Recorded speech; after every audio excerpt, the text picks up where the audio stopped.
podcast talaga si Rizal at Leonora. Ano nga? Sure, why not? Ops, dandan ha. Ay, nasa na kayo? Tapos na rin kay Leonora? Oo nga eh. Tapos na?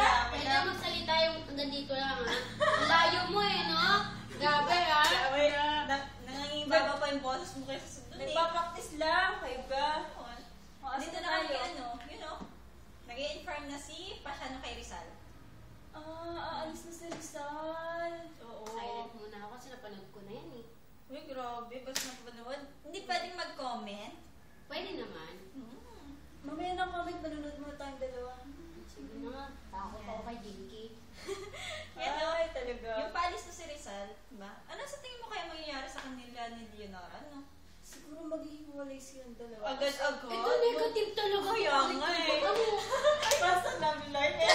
Kasi kanya mo, pag mga modern, pagka yung isang tao punta na ibang bansa, tapos hindi pa sila kasal, naghihiwalay. Agad-agad, ganun pag long distance, maghihiwalay agad. Yung iba. Modern yun. Excuse me, panahon ni Rizal to. Malay mo, iba naman panahon nila, di ba? Sandali, comment lang naman ang akin dyan. Kayong dalawa talaga. Oo na. Siguro, kunyari hindi ko alam, no? Ano kaya kung yung alam kong nangyari sa kanya, marahil si Rizal, habang nandun siya, siguro susulat pa rin siya. Naman.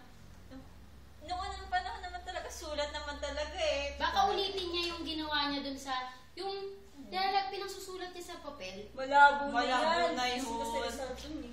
Tulong ko na nga, busy na nga. Alam mo, pupunta siya ng Spain para mag-aral. Pero, pero hindi mo pa rin bakit kay Leonora lang tayo? Eh di ba may magulang pa siya? Ano sa tingin niyo magiging reaction ng kanyang magulang kung ano? Mga Ruby, kasi ikaw matanda, ano mahirap? Basta matanda, ouch! Tubig muna. Yan. Ano magiging reaction? Ako kung ako ang magulang ni Rizal. Yes. Sa pagpunta niya sa ibang bansa. Yes. Siyempre, dahil unang-una sa lahat, di ba ang mga magulang ni Rizal, ayaw talagang, kung maaari, wag na siyang mag-aral. Kasi dahil, yung sitwasyon na meron sila. Pero, yun nga, siyempre ako magagalit ako bilang magulang. Kasi, unang-una, naglihim sila sa akin magkapatid.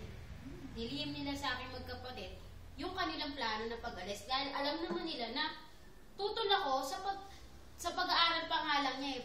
Lalo na't ngayon pumunta siya ng ibang bansa.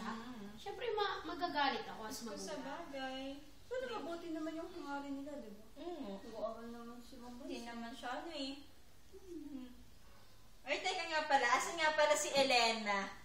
Ba't naman ang malis yun? Oo Ay, nga. kayong dalawa, basta pag-ibig, basta kayo maalis ha? Sa